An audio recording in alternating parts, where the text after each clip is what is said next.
Vivemos em um mundo onde a onda de terror e desastres tentam roubar a nossa paz, onde o mal sempre está tentando prevalecer. Mas vemos pela palavra de Deus desde o Antigo Testamento que o cuidado de Deus para com aqueles que o temem e o buscam é muito real e permanente. Fique atento a mais um programa Encontro com a Palavra. Aqui apresentamos a palavra de Deus como resposta a todas as mais difíceis questões da vida. Agora com você, Pastor Edson Bruno.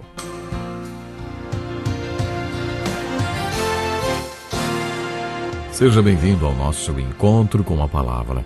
Acomode-se e acompanhe conosco as lições que temos para aprender. Estamos estudando o capítulo 9 do Evangelho de João, mais especificamente a cura de um homem cego de nascença. Esse homem deu uma resposta muito importante para os fariseus que o questionavam. Uma coisa eu sei, eu era cego e agora vejo. Como já comentamos quando estudamos o capítulo 6, a fé não é uma questão de entender. Pedro não entendeu o sermão do pão da vida, mas creu mesmo assim. Você não precisa compreender tudo aquilo em que acredita. Às vezes precisamos ter a postura daquele homem. Sabe, de uma coisa eu sei, eu era cego e agora vejo. Você já teve um marco na sua vida semelhante ao que teve esse homem que foi curado? Você já passou por uma mudança na sua vida como se você atravessasse um ponto que ficou marcado como antes de Cristo e depois de Cristo? Ouça o que os líderes religiosos perguntaram ao homem. O que lhe fez ele? Como lhe abriu os olhos? Preste atenção na resposta do homem. Eu já lhes disse e vocês não me deram ouvidos. Por que querem ouvir outra vez? Acaso vocês também querem ser discípulos dele? Será que ele foi inocente ou foi irônico aqui, hein? Eu acho muito interessante isso. Acompanhe comigo o relato da Bíblia. Diz assim: Então o insultaram e disseram: discípulo dele é você. Nós somos discípulos de Moisés. Sabemos que Deus falou a Moisés, mas quanto a esse, nem sabemos de onde ele vem. O homem respondeu: Ora, isso é extraordinário. Vocês não sabem de onde ele vem, contudo, ele me abriu os olhos. Sabemos que Deus não ouve pecadores, mas ouve o homem que o teme e pratica sua vontade. Ninguém jamais ouviu que os olhos de um cego de nascença tivessem sido abertos. Se esse homem não fosse de Deus, não poderia fazer coisa alguma. Diante disso, eles responderam: Você nasceu cheio de pecado, como tem a ousadia de nos ensinar? E o expulsaram. Isso está nos versículos 28 a 34 do capítulo 9 de João. Isso quer dizer que o excomungaram da sinagoga. Eles achavam que ele tinha nascido imerso em pecado e por isso era cego de nascença. No capítulo 8, lemos que os fariseus disseram a Jesus: Não somos filhos ilegítimos. Talvez por causa do nascimento virginal, eles estivessem insinuando que Jesus era um filho ilegítimo. Eles viam Jesus como um filho ilegítimo. E, nesse caso, acusavam aquele homem, o ex-cego, de ter nascido imerso em pecado e por isso ser cego de nascença. Nos versículos 35 a 38, observamos outro detalhe muito interessante e muito bonito. Jesus ouviu que o haviam expulsado e, ao encontrá-lo, disse: Você crê no Filho do Homem? Perguntou o homem. Quem é ele, Senhor, para que eu nele creia? Disse Jesus: Você já o tem visto, é aquele que está falando com você. Então o homem disse: Senhor, eu creio. E o adorou. Quem é Jesus no capítulo 9 de João? Você deve estar lembrado que vimos no capítulo 4 que para a mulher samaritana a luz começou a brilhar aos poucos. Primeiro ela percebeu que Jesus era um judeu. Depois ela percebeu que ele era maior do que Jacó e que era um profeta. No final, a revelação se completou e ela viu que Jesus era o Cristo, o Salvador do mundo. O mesmo aconteceu no capítulo 9. Observe como as coisas foram clareando para aquele homem e aos poucos ele entendeu quem Jesus era.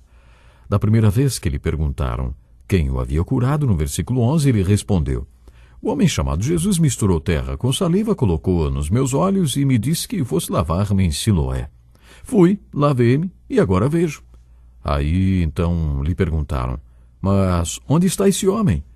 E sua resposta foi: não sei. E depois, mais tarde, ele disse: ele é um profeta. Ele chegou a esta conclusão porque, para fazer o milagre que ele tinha feito, só mesmo sendo um profeta. Mas aí, no versículo 25, ele não tinha certeza se Jesus era um pecador ou não, mas tinha certeza que ele tinha curado a sua cegueira. No versículo 27, quando os líderes religiosos o interrogaram, foi ele quem perguntou: acaso vocês também querem ser discípulos dele? Talvez ele já tivesse percebido que era isto que ele deveria ser, um discípulo de Jesus, por causa da cura. Então ele creu. Como vimos no capítulo anterior, crer é o primeiro passo. Crer sempre leva à segunda fase, tornar-se um discípulo. Ele sabia que deveria ser um discípulo de Jesus e aí, no versículo 31, descobriu: sabemos que Deus não ouve pecadores, mas ouve o homem que o teme e pratica sua vontade. Ninguém jamais ouviu que os olhos de um cego de nascença tivessem sido abertos. Se esse homem não fosse de Deus, não poderia fazer coisa alguma. Nem parece mais aquele homem que estava assim, sem certeza alguma, falando, mas é exatamente ele. Já parece uma pequena pregação, não é verdade? Ninguém jamais ouviu que os olhos de um cego de nascença tivessem sido abertos. Se esse homem não fosse de Deus, não poderia fazer coisa alguma. Ele percebeu que Jesus só podia ser um homem de Deus, que fazia a vontade de Deus. Ele percebeu que Jesus vinha de Deus. Jesus já tinha feito essas declarações, mas esta revelação foi se esclarecendo aos poucos para esse homem, e ele foi compreendendo. No versículo 35, Jesus enfocou um pouco melhor para ele. Você crê no Filho do Homem? O ex-cego nem sabia quem seria o Filho do Homem, e por isso perguntou: quem é ele, Senhor, para que eu nele creia? Quando ele falou Senhor, de acordo com o grego original, ele estava usando uma palavra respeitosa, mas ainda não era uma palavra de adoração. Alguns teólogos acham que dependemos da compreensão do contexto para determinar se a palavra Senhor era apenas um termo respeitoso ou não. O contexto sugere que, na segunda vez que o homem usou a palavra Senhor, ele estava se referindo ao Senhor Deus. Ele perguntou: quem é ele, Senhor, para que eu nele creia?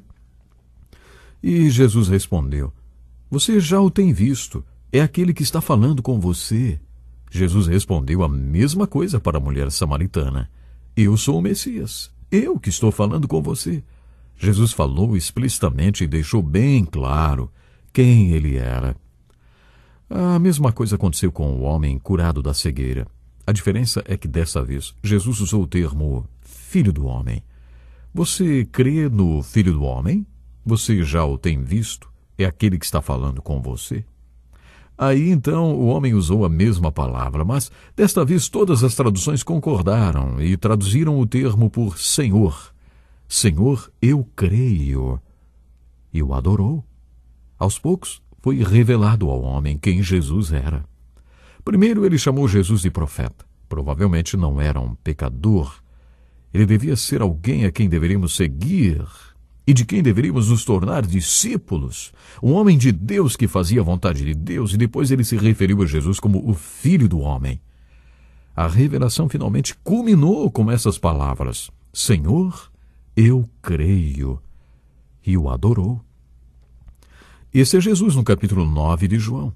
Mas o que é fé? Bem, como já vimos muitas vezes no Evangelho de João, fé é crer para ver. Quando Jesus colocou a mistura de saliva e terra nos olhos do homem e disse: vá lavar-se no tanque de Siloé, o homem foi, lavou-se e voltou enxergando. Por isso, crer leva a ver. Esta é a resposta da pergunta: o que é fé? Mas também, fé é perceber gradualmente quem Jesus é, até que você possa declarar: Senhor, eu creio. E a evidência da fé é a adoração. Senhor, eu creio. E o adorou. Algumas pessoas enfatizam que Jesus é seu Salvador. E é claro que ele é o Salvador, mas em todos os diálogos de Jesus nos 4 evangelhos surge esta palavra mágica, vamos dizer: Senhor. Assim que a pessoa considera Jesus o seu Senhor, ele dá a certeza da salvação. A revelação que o homem foi tendo de Jesus culminou com sua declaração: Senhor, eu creio. E Jesus aceitou a adoração. O Senhor Jesus concluiu: Eu vim a este mundo para julgamento, a fim de que os cegos vejam e os que veem se tornem cegos. Os fariseus disseram: Acaso nós também somos cegos? E Jesus respondeu: Se vocês fossem cegos, não seriam culpados de pecado. Mas agora que dizem que podem ver, a culpa de vocês permanece. Temos mais uma resposta para a pergunta: o que é fé? Já citamos a frase: onde não há luz, não há pecado. Mas se você tem a luz, é importante que viva de acordo com ela. O que você faz com aquilo que aprendeu e agora conhece e sabe? Esta é uma dimensão muito importante da fé. Jesus está dizendo que ele é esse tipo especial de luz, a luz que revela a cegueira de alguns e que dá visão a outros. O que é vida, de acordo com o capítulo 9 de João? Você tem uma ideia do que foi ser cego durante 40 anos e de repente começar a enxergar? Pense um pouco sobre isto. Quando você começar a pensar no que significaria para um cego enxergar, então você terá também uma resposta para a pergunta: o que é vida?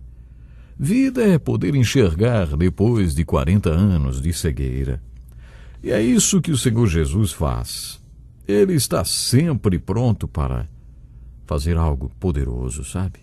Sempre pronto para mostrar o seu poder de resgate, o seu poder de transformar as trevas em verdadeira luz. E é bonito a gente olhar para as páginas da Bíblia Sagrada, no caso aqui no Evangelho de João, e podermos ver tão de perto a atuação do Senhor Jesus Cristo.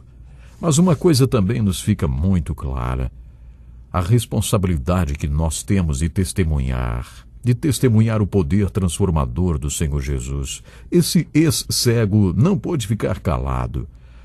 A sua fé foi aumentando cada vez mais, e ele foi dizendo com cada vez mais ousadia e certeza que aquele que havia praticado aquele milagre incrível na sua vida era realmente o Filho de Deus, Jesus poderoso. E isso é um exemplo para nós. Nós não podemos nos calar. Somos chamados para, juntos, sermos sal e luz. Isso mesmo, sermos sal e luz nesse mundo de tantas trevas. Que Deus nos ajude, que possamos propagar a maravilha que é servir ao Senhor Jesus Cristo, aquele que transforma, aquele que redime. Não esqueça, fomos chamados para sermos sal e luz. Até o próximo programa. Que lição importantíssima. Obrigado, Pastor Edson Bruno. Prezado ouvinte, coloque em prática o que você ouviu aqui. Sem dúvida, sua vida será grandemente abençoada. Este é um estudo escrito pelo Dr. Dick Woodward, na voz do Pastor Edson Bruno. Escreva-nos e solicite o material. Nosso endereço é Encontro com a Palavra, Caixa Postal 2011, CEP 89201-970, Joinville, Santa Catarina. Até o nosso próximo encontro com a Palavra.